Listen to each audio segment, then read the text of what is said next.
नमस्कार विद्यार्थियों।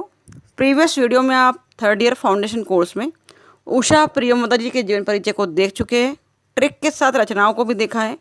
आइए आज उनकी प्रसिद्ध कहानी, जो कि लेखक की प्रसिद्धि का आधार बन गई है, वापसी, को पढ़ते हैं। चलिए चलते हैं वापसी की ओर। गजाधर बाबू ने कमरे में जमा किए हुए सामान पर एक नज़र दौड़ाई। 2 बक्से, डोलची, बाल्टी। यह डिब्बा कैसा है गणेशी? उन्होंने पूछा। किसने पूछा? गजाधर बाबू ने। गणेशी बिस्तर बांधता हुआ कुछ गर्व, कुछ दुख, कुछ लज्जा से बोला, घरवाली ने कुछ बेसन के लड्डू रख दिए हैं। कहाँ बाबूजी को पसंद थे, अब कहाँ हम गरीब लोग आपकी कुछ खातिर कर पाएंगे। तो विद्यार्थियों, गजाधर बाबू इस कहानी के मुख्य पात्र है, केंद्र बिंदु है। आप देख सकते हैं गणेशी उनका बिस्तर बांधता हुआ, गणेशी की बात की गई है। दूसरा पात्र गणेशी। आगे बात करते हैं। घर जाने की खुशी में गजाधर बाबू ने कुछ विषाद का अनुभव किया, दुख का अनुभव किया, जैसे एक परिचित स्नेह आदरमय सहज संसार से उनका नाता टूट रहा हो। गजाधर बाबू को अफसोस हो रहा है कि एक आदरमय संसार है, अच्छा संसार है उनका, जिससे उनका नाता टूट रहा है। उन्हें कहीं और जाना है। कहाँ जाना है कहानी में हम देखते हैं। थोड़ा सा रहस्य बना रहने दीजिए। कभी कभी हम लोगों की भी खबर लेते रहिएगा, गणेशी कह रहा है। गणेशी बिस्तर में रस्सी बांधता हुआ बोला, गजाधर बाबू से बोला, कभी कभी हम लोगों की खबर भी लेते रहिएगा। कभी कुछ ज़रूरत हो तो लिखना गणेशी। इस अगहन तक बेटी की शादी कर दो। गजाधर बाबू कह रहे हैं गणेशी से कि अपनी बेटी की शादी कर दो इस महीने अगहन तक। गणेशी ने अंगोछे के छोर से आंखें पोंछी। अब आप सहारा न देंगे तो कौन देगा? आप यहाँ रहते तो शादी में कुछ हौसला रहता। विद्यार्थियों, इन्वर्टेड कॉमा में जो वाक्य लिखे हैं उन्हें ज़रूर समझ ले, याद कर ले, क्योंकि पूछा जाता है किसने किससे कहा। एग्ज़ाम में आ सकता है। कभी कुछ ज़रूरत हो तो लिखना गणेशी, इस अगहन तक बेटी की शादी कर दो। कहानी में किसने किससे कहा? तो गजाधर बाबू ने गणेशी से कहा। किससे कहा? यह गणेशी से कहा। गणेशी ने अंगोछे के छोर से आंखें पोंछी। अब सहारा न देंगे तो कौन देगा? आप यहाँ रहते तो शादी में कुछ हौसला रहता। गजाधर बाबू चलने को आतुर बैठे थे। रेलवे क्वार्टर का वह कमरा जिसमें उन्होंने कितने वर्ष बिताए थे, उनका सामान हट जाने से नग्न और कुरूप लग रहा था। अर्थात गजाधर बाबू रेलवे क्वार्टर से निकल रहे थे अपने घर की ओर, उनकी वापसी हो रही थी। गणेशी उनका एक नौकर है जो उनकी सेवा करता है, देखभाल करता है। आंगन में रोपे पौधे भी पास पड़ोस के लोग उखाड़ कर ले गए थे। आंगन में लगे पेड़ पौधे कौन ले गया था पूछा जा सकता है ऑब्जेक्टिव में। पास पड़ोस के लोग उखाड़ के ले गए थे। वहाँ जगह जगह पर गहरे गड्ढे बन गए थे, पर बाल बच्चों के साथ रहने की कल्पना में यह सब एक दुर्बल लहर की तरह उठकर लीन हो गया। गजाधर बाबू पर ये सब चीज़ें हावी नहीं हुई। उन्हें खुशी थी, छोड़कर जाने का गम था, लेकिन खुशी थी ज़्यादा अत्यधिक कि वे वापस अपने घर लौट रहे हैं। गजाधर बाबू खुश थे, बहुत खुश। 35 साल की लंबी नौकरी के बाद, नोट डाउन करिए कि उन्होंने नौकरी जो की, रेलवे में उनकी नौकरी थी गजाधर बाबू की, जो 35 साल की नौकरी के बाद वे रिटायर होकर घर जा रहे थे। कहाँ जा रहे थे? रिटायर होकर घर जा रहे थे।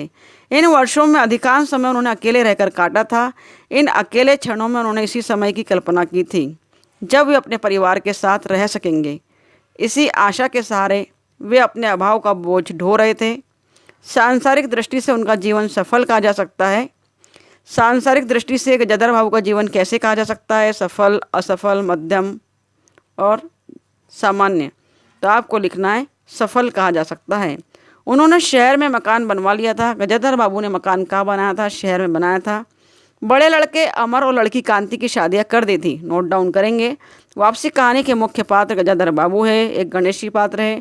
उसके बाद उनके लड़के अमर और लड़की कांति की बात हो रही है। 2 पात्र और है, कर दी थी। 2 बच्चे ऊंची कक्षाओं में पढ़ रहे थे। अमर और लड़की कांति की शादी कर दी थी। उनके 2 बच्चे ऊंची कक्षाओं में पढ़ रहे थे। आगे कहानी में देखिए, गजाधर बाबू प्रायः छोटे स्टेशनों पर रहे।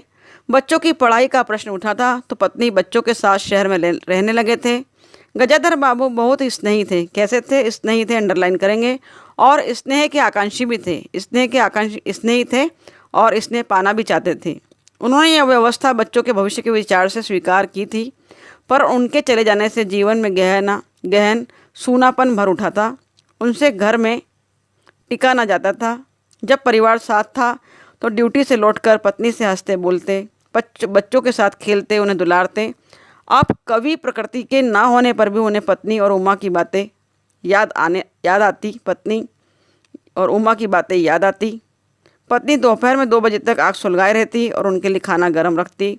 उनके खा चुकने और मना करने पर भी थोड़ा सा कुछ और थाली में परस देती थी और बड़े प्यार से आग्रह करती। जब वे बाहर से आते तो उनकी आहट पर वह चौके के द्वार पर निकल आती और उसकी सलज आंखें मुस्कुरा उठती। गजाधर बाबू को हर छोटी बात याद आती और वे उदास हो उठते। अब कितने वर्षों बाद वह अवसर आया था जब वे फिर उसी स्नेह और आदर के मध्य रहने जा रहे थे। टोपी उतारकर गजाधर बाबू ने चारपाई पर रख दी और कोट उतारकर कील पर टांग दिया।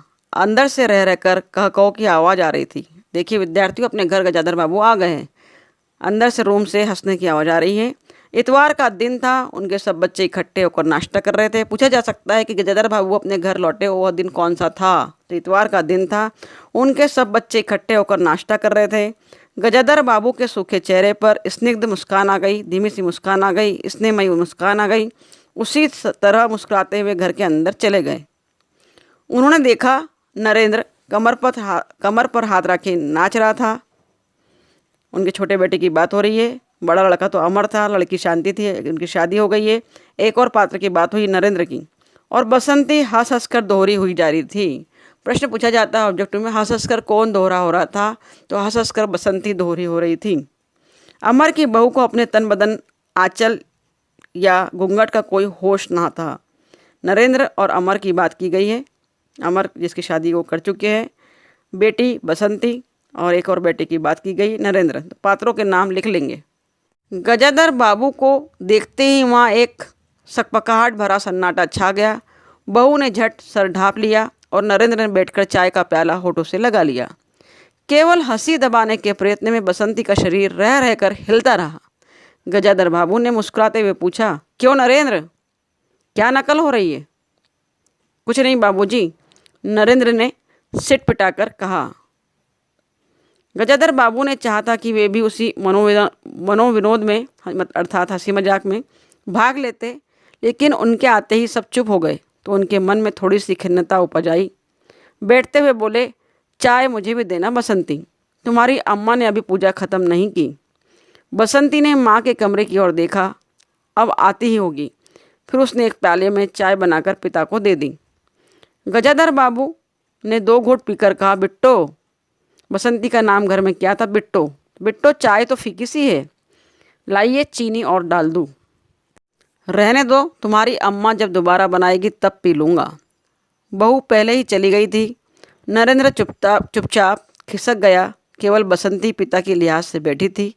माँ के आने की राह देखती रही। कुछ देर में उनकी पत्नी हाथ में लोटा लिए निकली और अशुद्ध स्तुति कहते हुए तुलसी को पानी डाल दिया। उनकी पत्नी ने तुलसी की स्तुति कैसे की? शुद्ध की, अशुद्ध की, सही की, असत्य की?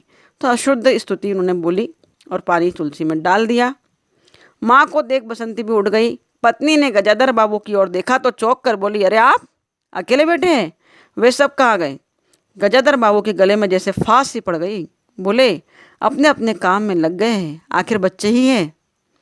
पत्नी चौके में आकर बैठी तो नाक भौं चढ़ाकर चारों ओर फैले झूठे बर्तनों को देखा। फिर कहा, इस घर में धर्म करम कुछ नहीं, पूजा करके फिर वही झूठा सकरा छो। किसी से इतना भी नहीं होता कि खाए पिए बर्तन ही समेट दे। इन्वर्टेड कॉमा में लिखी हुई लाइनें याद रखिएगा। किसने किससे कहा पूछा जाता है वाक्यों को। फिर उसने नौकर को पुकारा। जब उत्तर न मिला तो एक बार और उच्च स्वर में पुकार कर पति की ओर देखकर बोली, बहू ने भेजा होगा, और एक लंबी सांस लेकर चुप हो गई। गजाधर बाबू बैठकर चाय और नाश्ते का इंतज़ार करते रहे। उन्हें अचानक ही गणेश जी की याद आ गई। रेलवे क्वार्टर में जब रहा करते थे वहाँ गणेश जी उनकी सेवा करता था, उसकी उन्हें याद आ गई। पैसेंजर आने से पहले रोज़ सुबह वो गर्म पूरियाँ और जलेबी बनाया करता था। नाश्ते में गणेश जी क्या बनाता था गजाधर बाबू के लिए? कि जलेबी और पूरियाँ। याद रखिएगा। गजाधर बाबू तैयार हो चुकते थे तो उनके लिए नाश्ता और चाय रख देता था। चाय भी कितनी बढ़िया, बिल्कुल उनकी पसंद की। 3 चम्मच चीनी, कांच के गिलास में ऊपर गाढ़ी मलाई। पैसेंजर भले ही रानीपुर लेट पहुँचे मगर गणेश की चाय में कभी देर न होती। याद रखिएगा, रानीपुर पैसेंजर लेट पहुँचे। लेट कौन पहुँचता था? रानीपुर।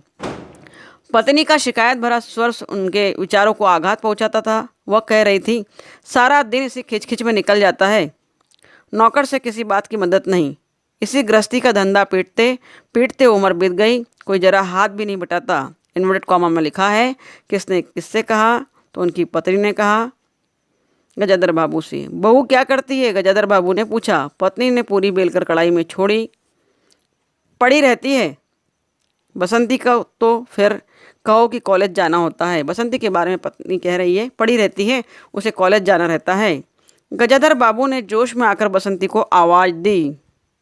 बसंती भाभी के कमरे से निकली तो उन्होंने कहा, बसंती आज से शाम को खाना बनाने की जिम्मेदारी तुम्हारी है, सुबह का भोजन तुम्हारी भाभी बनाएगी। बसंती मुंह लटकाकर बोली, बाबूजी पढ़ना भी होता है, पढ़ना भी तो होता है। गजाधर बाबू ने बड़े प्यार से समझाया, तुम सुबह पढ़ लिया करो, यह भी तो सोचो कि तुम्हारी अम्मा के शरीर में अब ताकत नहीं बची, तुम हो, भाभी है, दोनों मिलकर काम में हाथ बटाना चाहिए। बसंती चुप रह गई। उसके जाने के बाद उसकी माँ ने धीरे से कहा, कभी पढ़ने में मन ही नहीं लगता। लगे कैसे? शीला से ही फुर्सत नहीं। शीला बसंती की सहेली का नाम है। पुनः एक पात्र आपकी कहानी में जुड़ा है, इसे लिखेंगे। बड़े बड़े लड़के हैं उस घर में, मैं मना भी करूँगी तो सुनती नहीं। इसकी शादी हो जाए तो मेरे सीने से बोझ उतरे। जैसे कि एक माँ को चिंता रहती है बड़ी हमेशा ही बेटी की, वैसे ही कहानी में भी है। नाश्ता कर गजाधर बाबू बैठक में चले गए। घर छोटा था और उसमें ऐसी व्यवस्था हो चुकी थी जिसमें गजाधर बाबू के रहने के लिए कोई स्थान न बचा था। जैसे किसी मेहमान के लिए कुछ अस्थायी प्रबंध कर दिया जाता है। देखिए विद्यार्थियों, गजाधर बाबू का अपना स्वयं का घर है, परंतु वापसी में जब लौटे हैं नौकरी के बाद तो उन्हीं के घर में उनके लिए स्थान नहीं है, अस्थायी प्रबंध कर दिया जाता है। उसी प्रकार बैठक में कुर्सियों की दीवार से सटाकर बीच में गजाधर बाबू के लिए एक पतली सी चारपाई डाल दी। कहाँ डाल दी? बैठक रूम में ही डाल दी। गजाधर बाबू उस कमरे में पड़े पड़े कभी अनायास ही अस्थायित्व का अनुभव करने लगते। वो जानते हैं कि मैं कुछ देर के लिए यहाँ हूँ, ये लोग मुझे स्वीकार नहीं कर रहे। उन्हें याद हो आती वे रेलगाड़ियाँ जो आती और कुछ देर रुक कर किसी और लक्ष्य की ओर चली जाती। तो उन्हें भी याद आता है किस तरह रेलगाड़ी चली जाती। हो सकता है मैं भी कुछ देर बाद यहाँ से पुनः चली जाऊँ। उनकी पत्नी के पास एक छोटा सा कमरा अवश्य था, जिसका एक कोना अचारों के मर्तबान, दाल चावल के कनस्तरों और घी के डिब्बे से घिरा था। गजाधर बाबू की पत्नी का कमरा किन चीज़ों से घिरा था पूछा जा सकता है, तो याद रखिएगा, अचारों के मर्तबान से, दाल चावल के कनस्तरों से और घी के डिब्बे से घिरा था। दूसरी ओर पुरानी दरियों से लपेटी और रस्सी से बंधी रजाइयाँ रखी थी। दूसरी ओर क्या रखा था, थोड़ा सा ध्यान रखिएगा, कोई भी प्रश्न पूछे जाने की संभावना है। बसंती और उसकी माँ के बक्सों के अतिरिक्त एक टीन के बड़े से बक्स में घर भर के गर्म कपड़े थे। घर भर के गर्म कपड़े रखे थे। किस बक्से में? टीन के, लकड़ी के, पीतल के, इस तरह प्रश्न पूछा जा सकता है। तो गर्म कपड़े टीन के डब्बे में रखे थे। बीच में अलगनी बंधी हुई थी जिस पर प्रायः बसंती के कपड़े लापरवाही से पड़े रहते थे। गजाधर बाबू भरसक उस कमरे में नहीं जाते। घर का दूसरा कमरा अमर उसकी बहू के पास था। घर का दूसरा कमरा किसके पास था? अमर और उसकी बहू के पास था। तीसरा कमरा जो सामने की ओर था, बैठक था। तीसरा कमरा क्या था? बैठक था। अंडरलाइन करेंगे। गजाधर बाबू के आने से पहले उसमें अमर की ससुराल से आई बेत की 3 कुर्सियों का सेट पड़ा था। कुर्सियों पर नीली गद्दियाँ और बहू के हाथों के कड़े हुए कुशन थे। बहू के हाथों के कड़े हुए कुशन किस पर थे? तो कुर्सियों पर। जब कभी उनकी पत्नी कोई लंबी शिकायत करनी होती तो वह अपनी चटाई बैठक में डाल पड़ जाती थी। उस दिन उसी प्रकार जब वो आकर लेटी तो गजाधर बाबू ने घर गृहस्थी की बात छेड़ दी। वे घर का रवैया देख रहे थे। बहुत हल्के से उन्होंने कहा, अब हाथ में पैसा कम रहेगा, कुछ खर्च कम होना चाहिए। सभी खर्च तो वाजिब वाजिब है, किसका पेट काटूं? जोड़ काट करते करते बूढ़ी हो गई, न मन का पहना न ओढ़ा। इन्वर्टेड कॉमा में लिखा है, अंडरलाइन करेंगे, याद करेंगे किसने किससे कहा। गजाधर बाबू की पत्नी ने गजाधर बाबू से कहा। आगे पढ़ते हैं। कहानी बड़ी होने के कारण हम थोड़ा सा स्पीड लेंगे। गजाधर बाबू ने आहत विस्मित दृष्टि से पत्नी की ओर देखा। आश्चर्य से देखा, विस्मित अर्थात आश्चर्य से देखा। उनसे अपनी हैसियत छिपी न थी। उनकी पत्नी तंगी का अनुभव कर उनका उल्लेख करती, यह स्वाभाविक था, लेकिन उसमें सहानुभूति का पूर्ण अभाव गजाधर बाबू को बहुत खटका। उसने यदि राय की बात की जाती कि प्रबंध कैसे हो तो उन्हें चिंता कम, संतोष अधिक होता। वो चाहते थे पत्नी भी उनकी फिक्र करे, लेकिन पत्नी के इसमें ताना ही था। लेकिन उनसे तो केवल शिकायत की जाती थी, जैसे परिवार की सब परेशानियों के लिए वही जिम्मेदार है।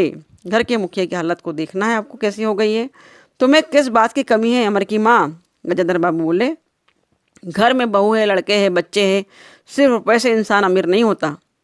नोट डाउन कर लेंगे, नोट कॉमा में लिखा है।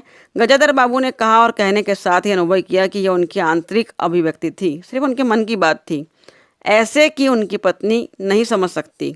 इस तरह की बात कहते ही वे गहरा अकेलापन अनुभव कर उठते हैं। जब जीवन साथी ही मन की बात ना समझे तो अधूरापन, अकेलापन इंसान को लगता है। यह बताने का प्रयास लेखक ने किया है।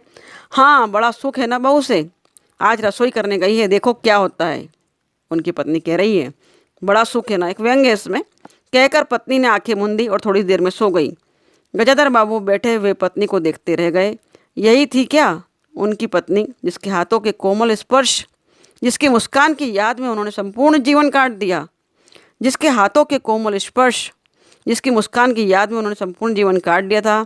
उन्हें लगा कि वह लावण्यमयी युवती जीवन की राह में कहीं खो गई है। लावण्यमयी से तात्पर्य सुंदर युवती। उसके जगह आज जो स्त्री है वो उनके मन और प्राणों के लिए नितांत अपरिचित है। उनकी पत्नी जो हुआ करती थी, आज उसका व्यवहार परिवार में बदल गया है। गाढ़ी नींद में डूबी उनकी पत्नी का भारी शरीर बहुत बेडोल और कुरूप लग रहा था।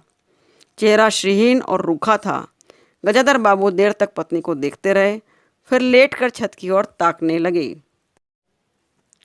अंदर कुछ गिरा और उनकी पत्नी हड़बड़ाकर उठ बैठी। लो, शायद बिल्ली ने कुछ गिरा दिया, और वह अंदर भागी। थोड़ी देर में लौटकर आई तो उसका मुंह फूला हुआ था। देखो तो बहू के ढंग, रसोई खुली छोड़ आई थी। बिल्ली ने दाल पतीली गिरा दी। अभी सभी खाने के को है, क्या खिलाऊंगी? वह सांस लेने को रुकी। एक तरकारी और 4 पराठे बनाने में आधा डिब्बा घी उंडेल कर रख दिया। जरा भी दर्द नहीं है। कमाने वाला तो हाड़ तोड़े या चीज़ें लूटे।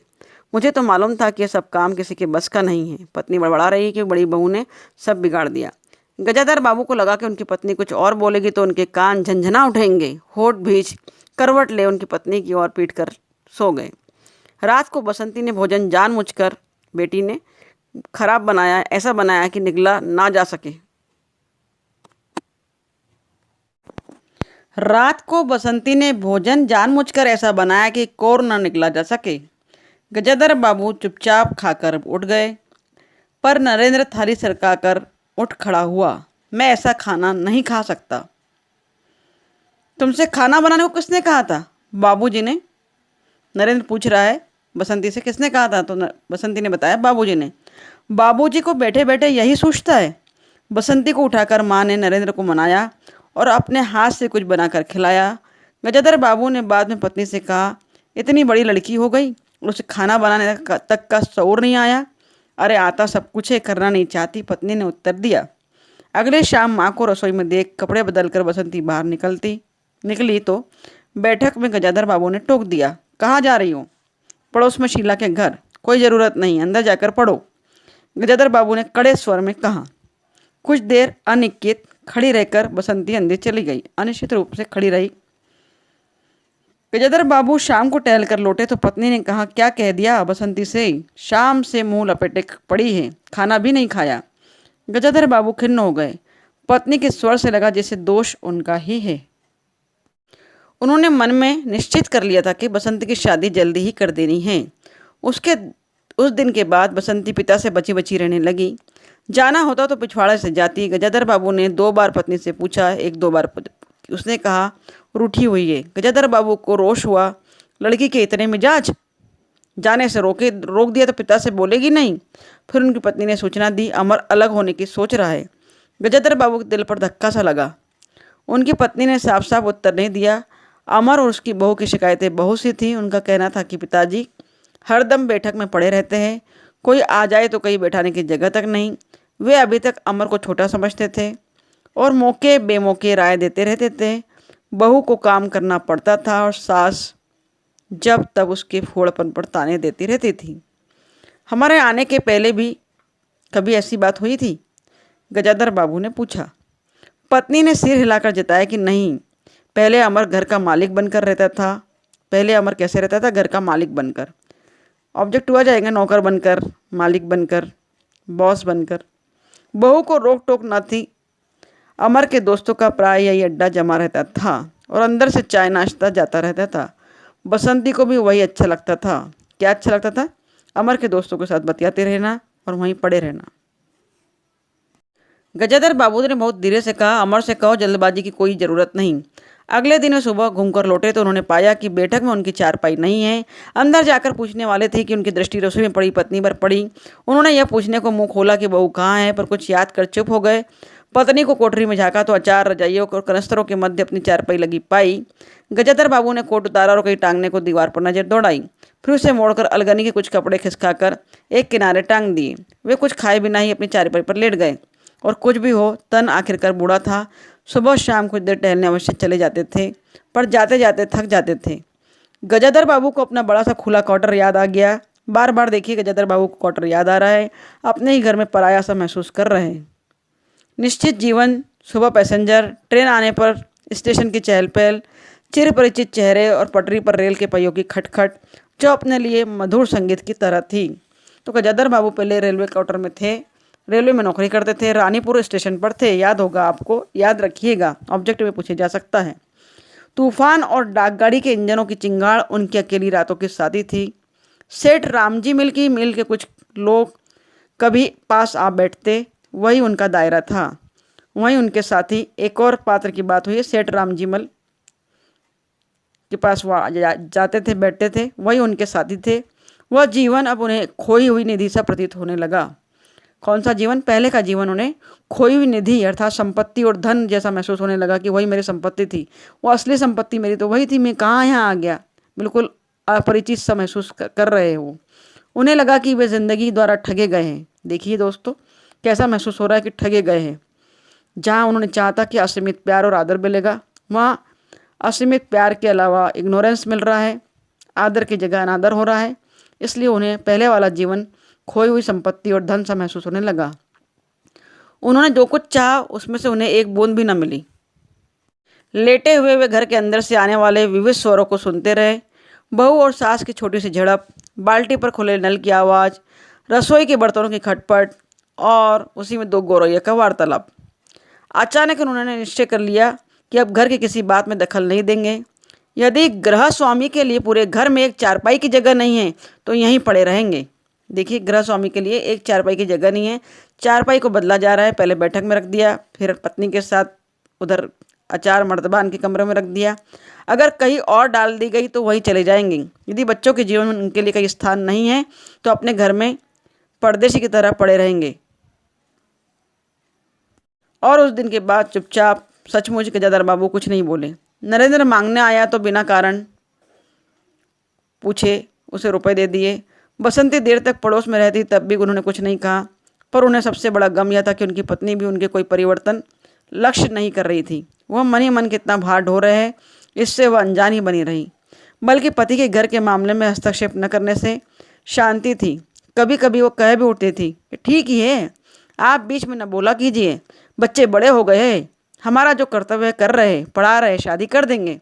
पत्नी ही पति को समझा रही है, उनके अंतर्मन के दर्द को नहीं समझ पा रही है। यह बात उन्हें और आहत कर रही है। गजाधर बाबू ने आहत दृष्टि से पत्नी को देखा। उन्होंने अनुभव किया कि वह पत्नी और बच्चों के लिए धनोपार्जन का एक निमित्त मात्र है। अंडरलाइन किया है कि वो पत्नी के लिए क्या थे, तो धनोपार्जन के एक निमित्त मात्र थे। उन्होंने ऐसा अनुभव किया। गजाधर बाबू ने कैसा अनुभव किया? पत्नी और बच्चों के लिए धनोपार्जन के एक निमित्त मात्र है, अर्थात धन कमाने का एक साधन है। जिस व्यक्ति के अस्तित्व से पत्नी मांग में सिंदूर डालने की अधिकारी है, समाज में उसका कुछ स्थान है, उसके सामने 2 वक्त का भोजन की थाली रख देने से अपने कर्तव्य की छुट्टी पा जाती है। वह घी और चीनी के डिब्बों में इतनी रमी हुई है कि उसकी संपूर्ण दुनिया बन गई। गजाधर बाबू उसके केंद्र नहीं हो सकते। उन्हें तो उसकी परिधि पर ही जीवित रहना है। किसी बात में हस्तक्षेप न करने से निश्चय के बाद भी उनका अस्तित्व घर के वातावरण का कोई भाग न बन सका। नहीं भी उन्होंने दखलंदाजी करी तब भी वे अकेलापन महसूस कर रहे थे। उनकी उपस्थिति उस घर में ऐसी असंगत लगने लगी जैसे कि सजी हुई बैठक में उनकी चारपाई थी। जिस तरह बैठक में चारपाई शोभा नहीं दे रही थी, उसी तरह उन्हें उनकी उपस्थिति उस घर में सब अपनों के बीच असंगत लग रही थी, अधूरी सी लग रही थी, अजीब सी लग रही थी। उनकी सारी खुशी एक गहरी उदासीनता में बदल गई। उदासी में बदल गई, दुख में बदल गई। इतने निश्चयों के बावजूद, इतने निश्चय करने के बावजूद वे एक दिन बीच में दखल दे बैठे। इतना सोचने के बाद कि दखल नहीं देंगे, फिर भी दखल दे बैठे। उनकी पत्नी स्वभाव अनुसार नौकर की शिकायत कर रही थी। वह कितना कामचोर है, बाजार की किसी चीज़ में पैसा बनाता है, खाने बैठता है तो खाता ही चला जाता है। गजाधर बाबू को बराबर यह महसूस होता रहता था कि उनके घर का रहन सहन और खर्च उनकी हैसियत से कहीं ज़्यादा है। बात सुनकर लगा कि नौकर का खर्च बिल्कुल बेकार है। उन्होंने उसी दिन नौकर का हिसाब कर दिया। अगर अमर दफ्तर से आया तो नौकर को पुकारने लगा। अमर की बहू बोली, बाबूजी ने नौकर छुड़ा दिया है। क्यों? कहते खर्च बहुत है। वार्तालाप सीधा, पर बहू जिस टोन में बोली, गजाधर बाबू को खटक गया। उस दिन जी भारी होने के कारण गजाधर बाबू टहलने चले गए। इसी बात से बेखबर नरेंद्र बोला, अम्मा तुम बाबूजी से कुछ कहती क्यों नहीं? नोट डाउन करेंगे, नोट कॉमा में लिखा है, किसने किससे कहा पूछा जा सकता है। नरेंद्र ने अम्मा से कहा, तुम बाबूजी से कुछ कहती क्यों नहीं? बैठे बिठाए कुछ नहीं तो नौकर ही छुड़ा दिया। अगर वे समझे कि मैं साइकिल पर गेहूँ रख कर आटा पिसने जाऊँगा तो यह मुझसे नहीं होगा। हाँ अम्मा, बसंती का स्वर था, मैं कॉलेज भी जाऊँ और लौटकर घर में झाड़ू भी लगाऊँ, ये मेरे बस की बात नहीं है। किसने किससे कहा? बसंती ने अम्मा से कहा कि मैं कॉलेज भी जाऊँ और लौटकर घर में झाड़ू भी लगाऊँ, ये मेरे बस की बात नहीं है। बूढ़े आदमी हैं, अमर भुनभुनाया। अमर ने कहा कि बूढ़े आदमी हैं, चुपचाप पड़े रहे, हर चीज़ में दखल क्यों देते हैं? बच्चों को बुजुर्ग होने के बाद अपने ही माँ बाप बोझ लगने लगते हैं। इसी व्यथा को कहानी में बताने का प्रयास किया है उषा प्रियमदा जी ने। बच्चों की माँ ने बड़े व्यंग से कहा, और कुछ नहीं सूझा तो तुम्हारी बहू को ही चौके में भेज दिया। वह गई तो 15 दिन का राशन 5 दिन में ख़त्म कर दिया। साथ में बच्चों के साथ पत्नी भी होली। यह और दुख की बात थी। बहू कुछ कहे इससे पहले ही वो रसोई में घुस गई। कुछ देर बाद अपने कमरे में आई और बिजली जलाई तो गजाधर बाबू वहीं लेटे थे। लेटे देख छिटपुटिया गई। अर्थात उनकी और बहू की बातें बाबूजी ने सुन ली थी, पति ने सुन ली थी, तो सिटपिटा गई। पर गजाधर बाबू की मुख मुद्रा से वो उनके भावों का अनुमान न लगा सकी। वे आंखें बंद किए हुए लेटे हुए थे। गजाधर बाबू चिट्ठी हाथ में लिए अंदर आए और पत्नी को पुकारा। वह भीगे हाथ लिए निकली और आंचल से पोंछती हुई पास आ खड़ी हुई। गजाधर बाबू ने बिना किसी भूमिका के कहा, मुझे सेठ रामजी मल की चीनी मिल में नौकरी मिल गई है। खाली बैठे रहने से 4 पैसे हाथ में आए वही अच्छा है। उन्होंने तो पहले ही कहा था, मैंने मना कर दिया था। तो गजाधर बाबू को नौकरी कहाँ मिल गई थी? सेठ रामजी मल की चीनी मिल में। मिल कौन सी थी? चीनी मिल थी। उसमें नौकरी मिल गई थी। वे अपनी पत्नी को बता रहे हैं। फिर कुछ रुककर जैसे बुझी हुई आग में एक चिंगारी चमक उठे। मंद स्वर में उन्होंने कहा, मैंने सोचा था कि बरसों तुम सबसे अलग रहने के बाद अवकाश पाकर परिवार के साथ रहूँगा। खैर परसों जाना है, तुम भी चलोगी क्या? नौकरी के मिलने के बाद गजाधर बाबू कब जाना था? तो परसों जाना था। पत्नी ने शक पकाकर कहा। गजाधर बाबू ने पूछा, तुम भी चलोगी? तो पत्नी ने शक पकाकर कहा, मैं चलूँ तो यहाँ का क्या होगा? इतनी बड़ी गृहस्थी, फिर सयानी लड़की। बात बीच में काटकर गजाधर बाबू ने थके हताश स्वर में कहा, ठीक है तुम यहीं रहो। मैंने तो ऐसे ही कहा था, और गहरे मौन में डूब गए। नरेंद्र ने बड़ी तत्परता से बिस्तर बांधा। देखिए नरेंद्र बड़ा खुश हो गया कि बाबूजी जा रहे हैं। नरेंद्र ने बड़ी तत्परता से बिस्तर बांधा और रिक्शा बुला लाया। गजाधर बाबू का टीन का बक्सा और पतला सा बिस्तर उस पर रख दिया।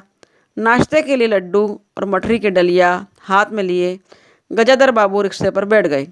एक दृष्टि उन्होंने अपने परिवार पर डाली और फिर दूसरी ओर देखने लगे। रिक्शा चल पड़ा। उनके जाने के बाद सब अंदर गए। बहू ने अमर से पूछा, सिनेमा ले चलिएगा? बसंती ने उछलकर कहा, भैया हमें भी। गजाधर बाबू की पत्नी सीधे चौके में चली गई। बची हुई मठरियों को कटोरदान में रखकर अपने कमरे में ले आई और कनस्तरों के पास रख दिया। फिर बाहर आकर कहा, अरे नरेंद्र, बाबूजी की चारपाई कमरे से निकाल दे, उसमें चलने तक की जगह नहीं है। तो विद्यार्थियों, वापसी कहानी को डिटेल में पढ़ा है। पुस्तक से ही कुछ प्रश्नों को देखिए। उषा प्रियमदा का जन्म हुआ था। 4 ऑप्शन आपके सम्मुख है। उत्तर हमारा सही होगा, आपने पढ़ा है। तो क 1931 ईस्वी में हुआ था। नंबर 2, कितना बड़ा झूठ क्या है? कितना बड़ा झूठ एक कहानी संग्रह है। उषा प्रियमोदा महिला कथाकारों में किस पंक्ति की कथाकार है? तो पहली पंक्ति की है, प्रथम पंक्ति की कथाकार है। नंबर 4 ऑब्जेक्टिव है, उषा प्रियमोदा ने किस विश्वविद्यालय से पीएचडी की उपाधि प्राप्त की थी? इलाहाबाद से की थी। और 5वां ऑब्जेक्टिव है, उषा प्रियमोदा ने दिल्ली के किस कॉलेज में 3 वर्ष तक अध्यापन कार्य किया? तो हमारा सही उत्तर है श्री राम कॉलेज, ख। तो विद्यार्थियों, आज हमने उषा प्रियमोदा द्वारा रचित कहानी वापसी को बहुत विस्तार पूर्वक पढ़ा है। आपसे निवेदन है कि इस कहानी में आए हुए विभिन्न प्रश्नों को, जिस पर मैंने अंडरलाइन किया है, ज़रूर नोट डाउन कर ले। आने वाली परीक्षा के लिए बहुत उपयोगी है। किसने किससे कहा, वार्तालाप और कुछ डायलॉग का भी याद रखें और पात्रों के नाम याद रखें। आपके आने वाली परीक्षा के लिए 2024 के लिए बहुत महत्वपूर्ण होंगे। सारे ऑब्जेक्टिव कवर होंगे और जल्दी ही नेक्स्ट वीडियो में इसी पाठ से संबंधित और उषा प्रियमोदा जी के जीवन से संबंधित आपको महत्वपूर्ण वस्तुनिष्ठ प्रश्न दिए जाएंगे, ऑब्जेक्टिव क्वेश्चन दिए जाएंगे, जो कि आपके लिए हेल्पफुल होंगे, सहायक होंगे। Thank you very much for watching my video. Thank you.